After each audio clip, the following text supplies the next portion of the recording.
नमस्कार, आप देख रहे हैं आज तक। मैं हूं आपके साथ रोहित सरदाना। रात के 10 बज रहे हैं और 10 बजे पहली तस्वीर सामने आई है राजस्थान के उप मुख्यमंत्री सचिन पायलट की, और उनके बागी तेवर बता रहे हैं कि वो गहलोत सरकार की क्रैश लैंडिंग कराने पर आमादा हैं। समर्थकों के साथ सचिन पायलट का पहला वीडियो आज दिन का सामने आया है। अशोक गहलोत ने अपने 7 विधायकों के होने का दावा करते हुए उनकी मीडिया के सामने परेड करा दी थी, लेकिन अब सचिन पायलट का भी वीडियो सामने आ चुका है जिसमें सचिन पायलट दावा कर रहे हैं कि 30 विधायक कम से कम उनके साथ हैं। और इस बीच कांग्रेस पार्टी ने कल सुबह एक बार फिर से बैठक बुला ली है विधायक दल की, और जिसमें सचिन पायलट और बागी विधायकों को भी न्योता दिया गया। रणदीप सुरजेवाला थोड़ी देर पहले मीडिया के सामने आए और उन्होंने ये कहा कि हमारे दरवाजे सबके लिए खुले हैं। हैरानी की बात यह है कि सचिन पायलट तो अभी कांग्रेस पार्टी में ही हैं। पार्टी ने ना उन्हें निकाला है, ना उन्होंने पार्टी छोड़ने का ऐलान किया, फिर ये दरवाजे बंद करने और खुलने की नौबत क्यों आ रही है? और साथ ही साथ अगर अशोक गहलोत के पास 109 विधायक हैं, जैसा वो मीडिया के सामने परेड करा के विधायकों की विक्ट्री साइन बनाते हुए दावा कर रहे थे, तो फिर रात भर दरवाजे खुले रखने की स्थिति क्यों है? क्यों अशोक गहलोत ने अपने खेमे के विधायकों को होटल में जुटाकर रखा है कड़ी सुरक्षा के बीच? और क्यों सचिन पायलट अपने साथ के विधायकों के वीडियो जारी करके मीडिया के सामने एक तरीके से परेड करा के ये जता रहे हैं कि अशोक गहलोत के दावे में उतना दम नहीं है जितना समझा जा रहा है? तो ये तस्वीर आप देख रहे हैं, ये पहली तस्वीर है सचिन पायलट खेमे के विधायकों की। सचिन पायलट का दावा है कि उनके साथ 30 विधायक कम से कम हैं, इसलिए राजस्थान की अशोक गहलोत सरकार अल्पमत में है। हमारे सहयोगी शरद कुमार, जो लगातार पिछले 2.5-3 दिन से इस खबर पर लगे हुए हैं, पीछा कर रहे हैं इसका, वो हमारे साथ लाइन पर आ चुके हैं।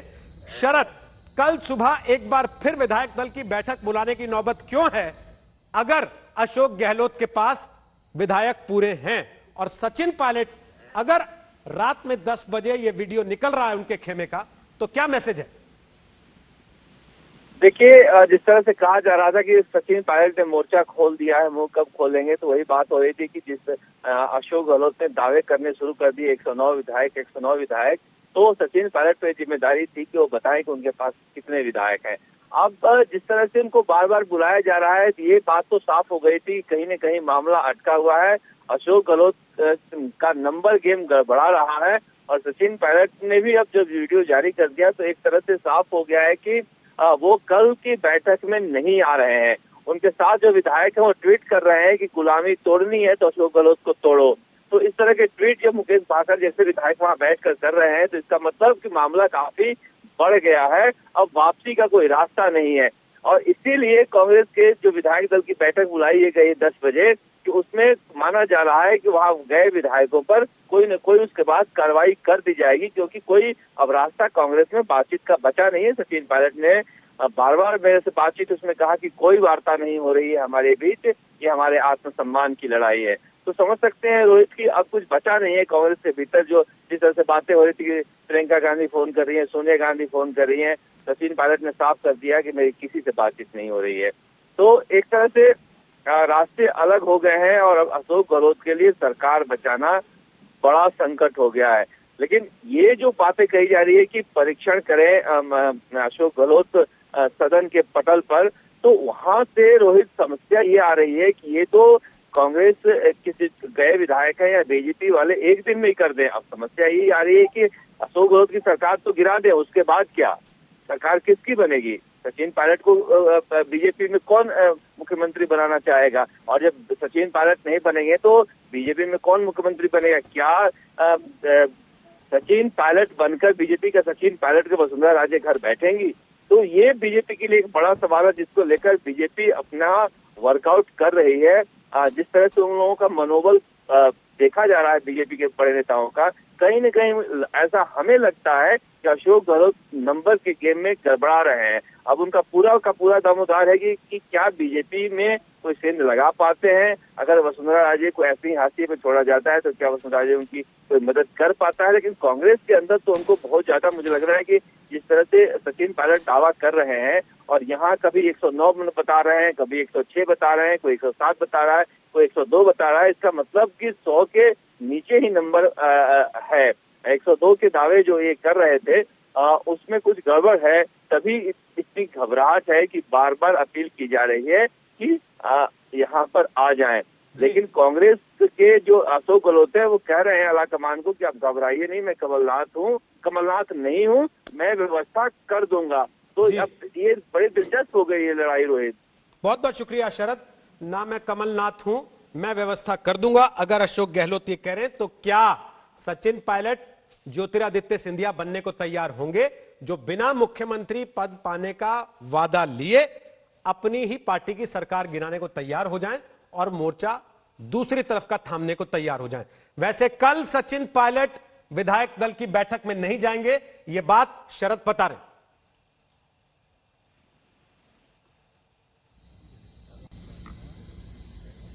बैठक में नहीं जा रहे हैं, ये बात साफ हो गई है। वो बार बार कह रहे हैं कि इस तरह से जितना भी कोई बुला ले, मैं बैठक में नहीं जाऊंगा, क्योंकि हमारे आत्मसम्मान की लड़ाई है। वो बार बार इस लड़ाई को आत्मसम्मान से जोड़ रहे हैं। तो विक्टिम कार्ड नहीं कर रहे हैं, वो कह रहे हैं जिस तरह से पिछले 1.5 सालों में मुझे बेइज्जत किया गया, मेरे फोन टेप किए गए, मेरे साथ बहुत बहुत शुक्रिया शरद फिलहाल जानकारी देने के लिए। तो सचिन पायलट कल की बैठक में शामिल नहीं होंगे, ये बात उन्होंने साफ कर दी है, और उनके बागी तेवर ये बता रहे हैं कि वो गहलोत सरकार की क्रैश लैंडिंग पर आमादा हैं। राजस्थान के संकट से सवाल उठता है कि अपने बचे खुचे सूबों को भी कांग्रेस संभाल क्यों नहीं पा रही। ये पूरी कहानी हम आपको आज दिखाएंगे, लेकिन पहले इस बड़े सवाल का जवाब जान लीजिए कि राजस्थान में गहलोत की सरकार बचेगी या नपेगी। हैं, हमने लंबे समय तक उनके साथ काम किया है, हमारा उनके प्रति स्नेह है, हमारा उनके प्रति आदर है, वो हमारे अपने। राजस्थान के मुख्यमंत्री अशोक गहलोत और कांग्रेस के तमाम दावों के बावजूद अभी सरकार की दरोदीवार हिलती नजर आ रही है।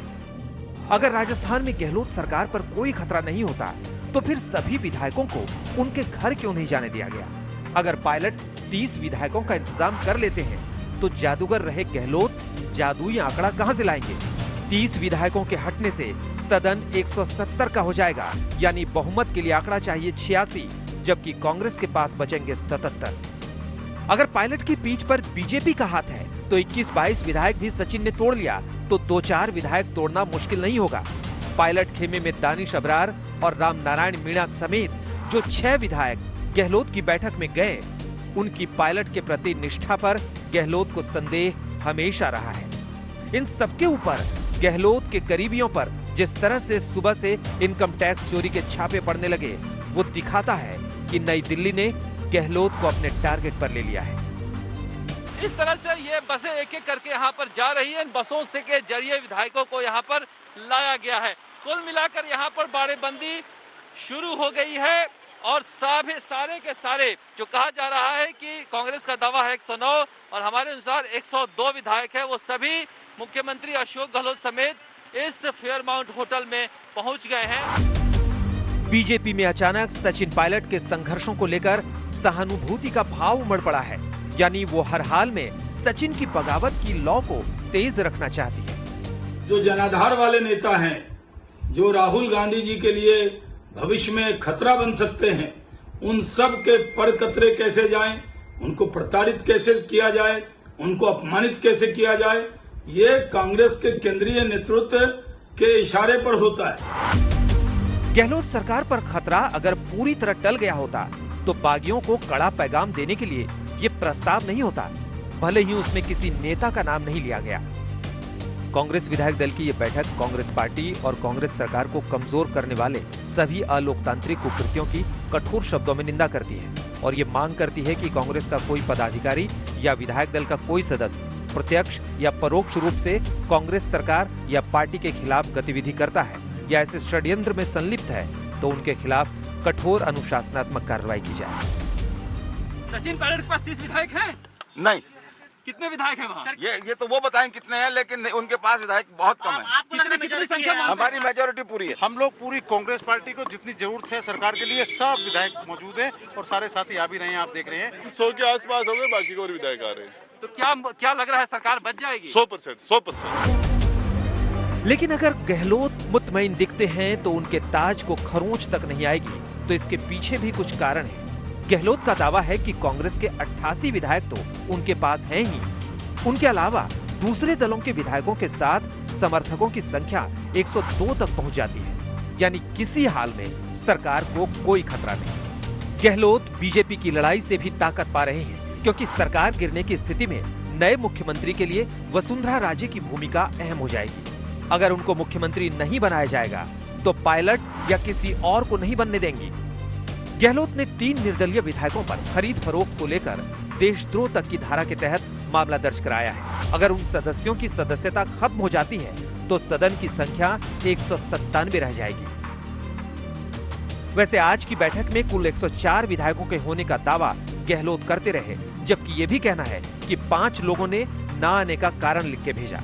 लेकिन इन सारे संख्या बल का इम्तिहान सदन में होगा, जिसकी मांग बीजेपी कर चुकी है। सचिन पायलट ने मोर्चा खोल दिया है, मगर मुंह नहीं खोला है। अशोक गहलोत के गुट का दावा है कि गहलोत के जादू के पिटारे से बहुमत के लायक संख्या मिल गई है। अब ये देखना दिलचस्प हो गया है कि सचिन पायलट का जो विमान है उसकी इमरजेंसी लैंडिंग होती है या क्रैश लैंडिंग होती है, या फिर वो बीजेपी के रनवे पर या कांग्रेस के रनवे पर सुरक्षित उतर जाते हैं।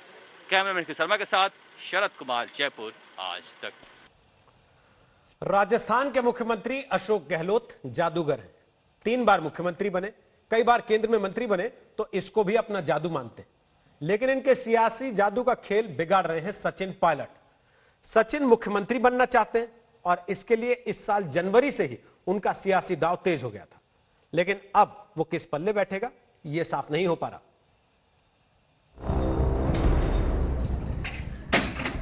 जयपुर का कांग्रेस दफ्तर में प्रदेश अध्यक्ष सचिन पायलट का पोस्टर का दीवार से उतरना, फिर दीवार पर चढ़ना, यह राजस्थान कांग्रेस के सियासी घमासान की सबसे वास्तविक तस्वीर है। और इससे भी बड़ी वास्तविकता यह है कि राजस्थान के उप मुख्यमंत्री सचिन पायलट ने बगावत का वो बिगुल बजा दिया जिसमें कांग्रेस एक्शन की बात करने लगी। कांग्रेस के सम्मान्य विधायकों को व्हिप जारी किया गया है और उस व्हिप में विशेष आग्रह किया गया है कि इस मीटिंग में उनका सहभागी होना, उनका उपस्थित रहना अनिवार्य है। जो कोई विधायक इस बैठक में उपस्थित नहीं होता है, किसी निजी विशेष कारणों का उल्लेख किए बिना, उन विधायकों पर अनुशासनात्मक कार्यवाही, सख्त कार्यवाही की जाएगी। सचिन पायलट की बगावत का बीज इस साल जनवरी में ही पड़ गया था, जब राज्यसभा चुनाव से पहले मुख्यमंत्री अशोक गहलोत को भनक लगी कि उनके विधायकों के वोट में सेंध पड़ने वाली है। इसलिए अपने विधायकों को एक 5 स्टार रिजॉर्ट के अभेद्य किले में पहुंचा दिया। पुलिस में भी विधायकों को लेकर शिकायत दर्ज करवा दी। तब सचिन पायलट भी पार्टी लाइन पर आ गए, लेकिन मुख्यमंत्री बनने की महत्वाकांक्षा अंदर इस तरह धधक रही थी कि गहलोत के जादू को वो पचा नहीं पा रहे थे। याद कीजिए कि पायलट को पछाड़कर जब गहलोत ने मुख्यमंत्री की कुर्सी हासिल की थी, तब क्या कहा था? जादूगर तो मैं हुई, इसमें नई बात क्या हुई? जादू करते करते मैं यहाँ तक पहुँचा हूँ। माली कम्युनिटी का आदमी, कोई जाति का बेस नहीं, 200 में से खाली एक विधायक माली जीत जाता है, तभी मुख्यमंत्री आपने बना तो बार बार, तो जादू नहीं है क्या ये? बताइए, ये जादू ही है। केंद्रीय मंत्री बन गया मैं 3 बार। गहलोत को अपने जादू पर भरोसा रहा तो पायलट को अपनी सियासी उड़ान पर। मुख्यमंत्री अशोक गहलोत को पता ही नहीं चला कि कब उनकी आंखों का सुरमा चुराकर पायलट निकल गए। जब 20 से ज्यादा विधायक राजस्थान से निकलकर मनेसर के होटल में पहुंच गए तो मुख्यमंत्री गहलोत ने आनन फानन में मुकदमा दर्ज करवाया। एसओजी से बीजेपी के 2 नेताओं की गिरफ्तारी करवा दी और एंटी करप्शन ब्यूरो में 3 निर्दलीय विधायकों के खिलाफ मामला दर्ज करवा दिया। ये निर्दलीय विधायक हैं सुरेश टांक ओम प्रकाश हुड्डा और खुशवीर सिंह जोजावर, जो पायलट खेमे में जाने से एक दिन पहले मुख्यमंत्री आवास में गहलोत के साथ बैठे थे। लेकिन स्पेशल ऑपरेशन ग्रुप ने जांच में पाया कि ये तीनों विधायक खरीद फरोख्त में लगे थे। इसमें गहलोत को पायलट पर भी शक हुआ तो एसओजी में पूछताछ का नोटिस उनको भी पकड़वा दिया। सचिन पायलट प्रदेश अध्यक्ष हैं, उप मुख्यमंत्री हैं, सरकार में नंबर 2 हैं, लेकिन जिस तरह से स्पेशल ऑपरेशन ग्रुप ने उनको नोटिस भेजा, ये उनके आत्मसम्मान पर चोट लगी। गहलोत से पहले से ही वो नाराज थे, लेकिन नोटिस के बाद ऐसे भनाए कि उन्होंने तय कर लिया कि अब फैसला आर्या पार का करना है। हालांकि 2018 में सरकार बनने के बाद से ही गहलोत और पायलट के बीच चूहे बिल्ली का खेल चल रहा है। राज्यसभा चुनाव के दौरान पायलट की भूमिका पर सवाल उठा, लेकिन उसी बहाने मुख्यमंत्री अशोक गहलोत ने पायलट को निपटाने का मन बना लिया। गहलोत को यकीन था कि उनके पास बहुमत के लिए विधायक हैं जो पायलट खेमे में नहीं जाएंगे। दूसरी तरफ बीजेपी में पूर्व मुख्यमंत्री वसुंधरा राजे पर उन्होंने नरमी दिखानी शुरू कर दी, ताकि पायलट ने गच्चा दिया तो अप्रत्यक्ष तरीके से वसुंधरा साथ देंगी। इसलिए वसुंधरा का बंगला सही सलामत रखने में गहलोत ने कोई कसर नहीं छोड़ी। पायलट पर दबाव बनाने के लिए रघुवीर मीणा को प्रदेश अध्यक्ष बनाने का भी मन बना लिया। लेकिन इसी बीच पता चला कि पायलट तो सिंधिया के नक्शे कदम पर चल पड़े हैं। तो रात 2:30 बजे प्रेस कॉन्फ्रेंस हुई और उन विधायकों को सामने लाया गया जो पायलट खेमे के हैं।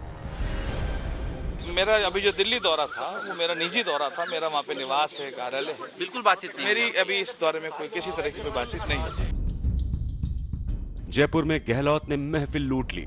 इधर दिल्ली में पायलट अपनी महत्वाकांक्षाओं के जहाज को उड़ा नहीं पाए तो बीच बचाव की बातें भी होने लगी।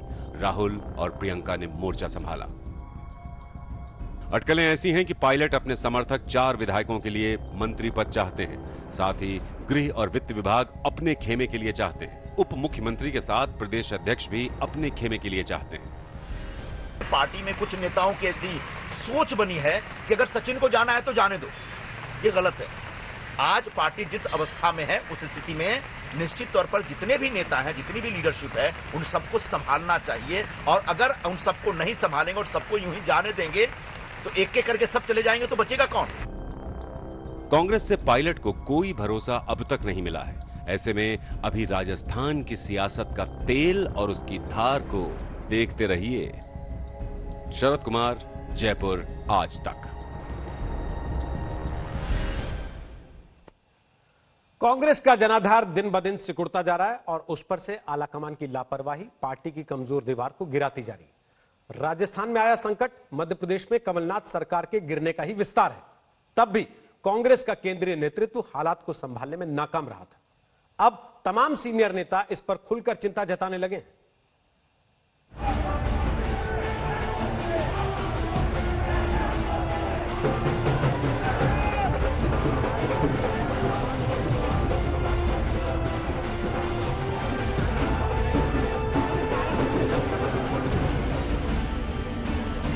प्रधानमंत्री नरेंद्र मोदी की सुनामी में पिछले साल कांग्रेस के सारे अरमान बह गए।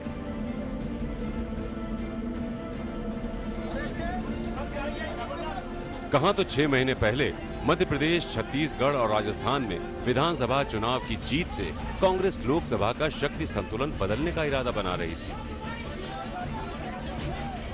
और कहां पार्टी 52 सीटों पर ही सिमटी रह गई। लेकिन उस हार से उबरने की जगह कांग्रेस बिखरने लगी। राजस्थान सरकार पर आए संकट के बादल उसकी गवाही देते हैं। मैं अपनी पार्टी के लिए परेशान हूं। हम घोड़ों के अस्तबल से निकल जाने के बाद जागेंगे। लोकसभा चुनाव में कांग्रेस खाली हाथ क्या रह गई?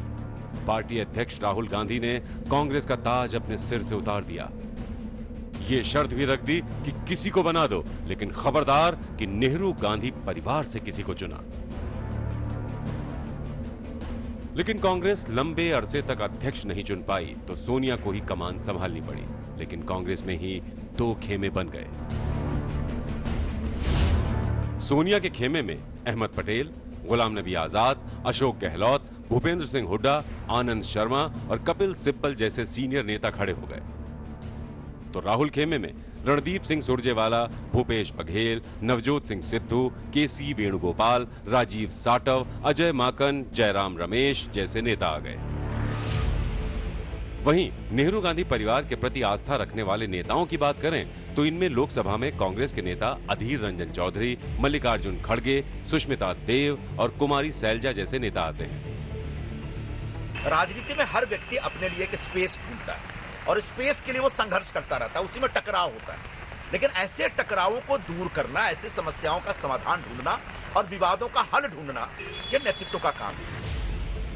वैसे तो कांग्रेस में सोनिया और राहुल के बीच किसी तकरार की खबर नहीं आती, लेकिन कांग्रेस में राहुल के अध्यक्ष पद से जाने के बाद राहुल खेमा कमजोर होता गया। हरियाणा कांग्रेस अध्यक्ष पद से अशोक तंवर की विदाई हो गई। झारखंड कांग्रेस अध्यक्ष पद से इस्तीफा देकर अजय कुमार आप में चले गए। त्रिपुरा कांग्रेस अध्यक्ष पद से किरीट प्रद्योत देव बर्मन रुखसत हो गए, ये कहकर कि राहुल के करीबियों को ठिकाने लगाया जा रहा है। गुजरात में कांग्रेस विधायक अल्पेश ठाकोर ने पार्टी छोड़ दी। संजय निरुपम मुंबई कांग्रेस अध्यक्ष पद से हटे और अब कांग्रेस पर भी सवाल उठाते हैं। पंजाब सरकार में मंत्री नवजोत सिंह सिद्धू भी इन दिनों निष्क्रिय हैं। मध्य प्रदेश में ज्योतिरादित्य सिंधिया ने न सिर्फ पार्टी छोड़ी बल्कि कमलनाथ सरकार को भी गिरा दिया। और अब राजस्थान में सचिन पायलट के तेवर बगावत के रास्ते पर भटक रहे हैं।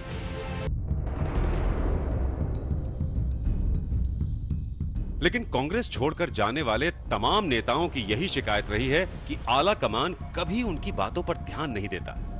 राजस्थान संकट में फंसा है, लेकिन सचिन पायलट का कहना है कि उनकी राहुल से कोई बात नहीं हुई है, जबकि ऐसी ही बात कांग्रेस छोड़ते समय ज्योतिरादित्य सिंधिया ने भी कही थी। वर्तमान में जो स्थिति कांग्रेस पार्टी में है, वो कांग्रेस पार्टी आज नहीं रही जो पहले थी। वैसे आपको याद होगा कि असम चुनाव से पहले असम कांग्रेस के नेता और गोगोई सरकार में मंत्री रहे हेमंत बिस्व शर्मा ने भी राहुल गांधी के रवैये पर जो कुछ कहा वो कांग्रेस नेतृत्व की दिशाहीनता को ही दर्शाता है। नहीं, जब हम कांग्रेस में था तो राहुल गांधी, तरुण गोगोई जी ने हम लोग को बहुत ह्यूमिलेट किया था। सो ये एक मौका था उनको एक मैसेज देना कि देखिए, आप ब्लू ब्लड पीपल के लिए जमीन से जो कार्यकर्ता जुड़ा हुआ है उनको आप नेग्लेक्ट मत कीजिए। कांग्रेस नेता नाराज होकर पार्टी छोड़ते चले गए, लेकिन नेतृत्व नेताओं को छोड़िए सरकार बचाने में भी लापरवाही करता रहा। बीजेपी ने कर्नाटक में कांग्रेस के समर्थन से चलने वाली कुमारस्वामी की सरकार को गिरा दिया। कांग्रेस सत्ता से बाहर हो गई। मध्य प्रदेश में कमलनाथ की सरकार को ज्योतिरादित्य सिंधिया ने ही गिरा दिया। यहां तक कि मणिपुर में खतरे में आई बीजेपी सरकार बच गई, लेकिन कांग्रेस दूसरे पर हमला करने की जगह अपने घरों की गिरती दीवारों को भी ठीक से संभाल नहीं पाई। आज तक ब्यूरो। कांग्रेस के कई बड़े और जनाधार वाले नेताओं ने इसलिए पार्टी छोड़ दी कि उनको उचित सम्मान और पद नहीं मिला, चाहे वो शरद पवार रहे हो या ममता बनर्जी या फिर जगनमोहन रेड्डी। लेकिन कांग्रेस से इनका अलग होना इनके राज्यों में कांग्रेस को बेहद कमजोर करता गया। पिछले साल लोकसभा चुनाव में 79 साल के शरद पवार का ये दमखम इस बात का सबूत बना कि इंसान ठान ले तो उम्र उसके इरादों के रास्ते का पत्थर नहीं बनती। लोकसभा में शरद पवार कुछ खास नहीं कर पाए, लेकिन उसके 6 महीने बाद विधानसभा चुनाव में उनके परिश्रम और राजनीतिक कौशल के कारण बीजेपी को सत्ता से वंचित होना पड़ा। जिस पवार की उंगली पकड़कर आज कांग्रेस महाराष्ट्र की सरकार में एक हिस्सेदार है, कभी पवार उसी कांग्रेस का हिस्सा थे। लेकिन 21 साल पहले जब उन्हें सोनिया गांधी के विदेशी मूल के सवाल पर पार्टी से निकाला गया तो कांग्रेस ने सोचा नहीं होगा कि एक दिन महाराष्ट्र में कांग्रेस उनकी बी टीम बन जाएगी। ममता बनर्जी कभी पश्चिम बंगाल कांग्रेस की फायर ब्रांड नेता थी, लेकिन 1990 के दशक में पश्चिम बंगाल की लेफ्ट फ्रंट सरकार के खिलाफ लड़ाई में जब कांग्रेस के नेताओं से ही ममता की ठन गई तो धीरे धीरे उन्होंने पार्टी से अपना रास्ता अलग कर लिया। 1 जनवरी 1998 को उन्होंने तृणमूल कांग्रेस बनाई। उस समय तक कांग्रेस राज्य की नंबर 2 पार्टी थी, लेकिन ममता के उत्थान के साथ कांग्रेस का पतन शुरू हो गया। 13 साल बाद ममता ने लेफ्ट फ्रंट की सरकार को मिट्टी में मिला दिया और लगे हाथ कांग्रेस की कोई खास जमीन नहीं बची। आंध्र प्रदेश में कांग्रेस के सबसे कद्दावर नेताओं में थे पूर्व मुख्यमंत्री YS राजशेखर रेड्डी, लेकिन 2009 में हेलीकॉप्टर दुर्घटना में उनकी मृत्यु हो गई। उनके बेटे जगन मोहन रेड्डी मुख्यमंत्री बनना चाहते थे, लेकिन 36 साल के जगन मोहन को कांग्रेस आंध्र प्रदेश का ताज देने को तैयार नहीं हुई। लेकिन जगन मोहन अपने पिता के जनाधार को छोड़ने को तैयार नहीं थे। 2010 में जब वो अपने पिता की मौत के कारण आत्महत्या करने और बीमार पड़े लोगों के घर जाना चाहते थे, तो कांग्रेस ने इसका विरोध किया। उन्हें लोगों का प्यार और सहानुभूति मिली, लेकिन कांग्रेस जन भावनाओं को नहीं पढ़ पाई। आखिर कांग्रेस से इस्तीफा देकर जगन मोहन रेड्डी ने मार्च 2011 में वाईएसआर कांग्रेस का गठन किया और 8 साल बाद प्रचंड बहुमत के साथ राज्य के मुख्यमंत्री बन गए। रही बात कांग्रेस की, तो वो आंध्र प्रदेश में आज हाशिए पर भी नहीं है। आज तक ब्यूरो।